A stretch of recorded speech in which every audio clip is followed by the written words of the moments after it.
I den her video skal du se, hvordan du designer din egen lodøre.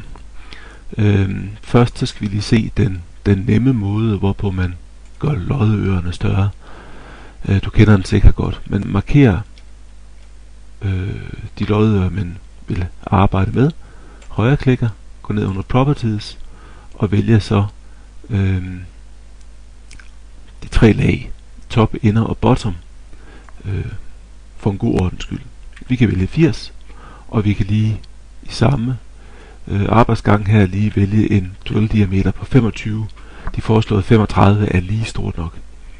Anvend OK, og så har vi straks fået meget bedre lodører. Men der er en anden og måske lidt mere elegant og lidt mere flottere måde at gøre det på. Vi går op under det, der hedder jeg skal da lige have fjernet min gamle SMD-komponent. Den skal vi ikke bruge til noget som helst. Væk med den. Vi kan gå op i Tools, vælge Library Manager og sige, nu vil vi lave en ny ting. Så vi trykker New. Vi vælger, det er en Custom Pad Shape, vi vil lave, og trykker OK på den. Så kommer vi over i den mode, der hedder Custom Pad Shape Edit Mode, og kan nu tegne en ny lodø. Og man tegner en ny lodø ved at gå op under Place og Place in Shape, og det er så jeg vil gerne lave min lodø som et rektangel. Jeg starter helt herop, og så trækker jeg ellers en rektangel ned.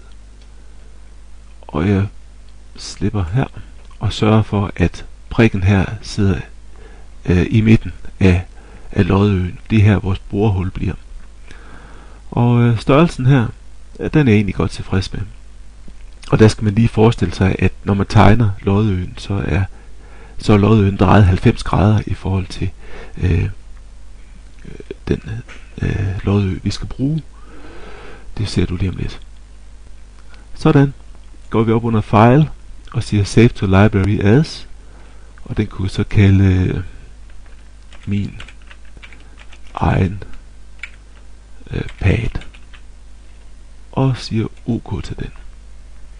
Så kan vi lukke vores edit vindue her og komme nu tilbage til den oprindelige Ultiboard tegning. Så markerer vi alle lodører. Læg mærke til, at jeg markerer alle lodører ved at have slået filteret til heroppe, Enable Selecting Pads, og de andre filter slået fra, så er det nemlig kun lodørerne, jeg vælger. Så højreklikker jeg på et af lodørerne, trykker Properties, går ned og vælger både top til min egen pad, OK, inner, min egen pad, OK, og bottom til min egen pad, OK, og her igen OK. Så har vi faktisk fået kreeret vores egen lille og måske lidt mere brugbar samling af lodører, som vi selvfølgelig kan genbruge i andre sammenhænge. Det var det.